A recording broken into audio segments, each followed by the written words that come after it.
அஸ்ஸலாமு அலைக்கும். ஈஸியான முட்டைக்கொத்து பரோட்டா பார்த்துடலாமா? ஒரு 2 பெரிய வெங்காயம், 2 தக்காளி எடுத்துக்கோங்க. நான் இன்றைக்கி 5 பரோட்டா எடுத்திருக்கேன்.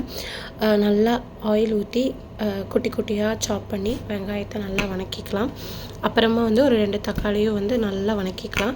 1 ஸ்பூன் மட்டன் மசாலா, 1 ஸ்பூன் மிளகாப்பொடி, 1 ஸ்பூன் மஞ்சள் பொடி, 1 ஸ்பூன் கரம் மசாலா நல்லா வணக்கிக்கிட்டு, இந்த டைமில் உங்கள்கிட்ட கருவேப்பிலை மல்லித்தழை இருந்தால் போட்டுக்கோங்க. எங்கிட்ட கருவேப்பிலை மட்டும்தான் இருக்குது.